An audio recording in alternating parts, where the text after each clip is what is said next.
Georg Wilhelm Friedrich Hegel, 1770–1831, a German philosopher, and one of the most important thinkers in the history of Western thought. His works left a significant impact on later intellectuals in Europe, such as Karl Marx, and around the world. It is easier to find fault with individuals, in states, and in providence, than to see the essentials and point out the truth. Each consciousness pursues the death of the other.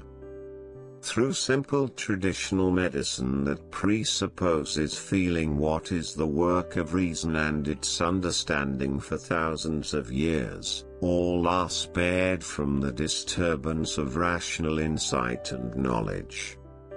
We must have a new mythology, but it must place itself at the service of ideas. It must become a mythology of reason. Mythology must become philosophical, so that people become rational, and philosophy must become mythical, so that philosophers become rational. If we don't present ideas in an aesthetic, that is mythological, form, they won't interest people. The truth is a bacchanalian vortex in which no member is sober, and as each one, as soon as it is released, immediately dissolves, the vortex is also transparent and simple breaks. It's hard to see why we don't turn around and not believe this disbelief. Should we not worry whether this fear of mistakes is not just mistakes themselves?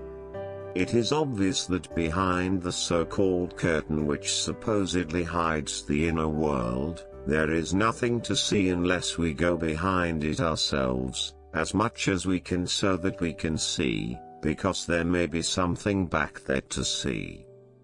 Art does not merely reveal God, it is one of the ways God reveals, and thus actualizes himself.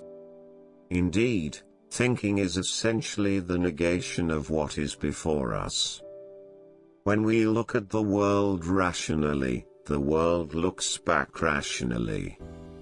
But the life of the spirit is not the life that shrinks from death and keeps itself untouched by destruction, but the life that endures and sustains itself in it. It wins its truth only when, in total dismemberment, it finds itself alone.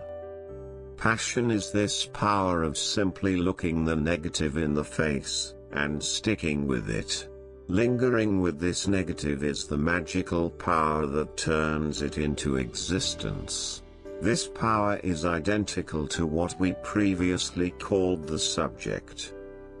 The only thought which brings philosophy to the contemplation of history, is its simple conception of reason, that reason is the ruler of the world, that world history, therefore, gives us rational processes. No man is a hero to his servant. This wasn't because the hero wasn't a hero, but because a valet was a valet. Proposing comfort and love without practical or institutional involvement is a delusion, not a virtue.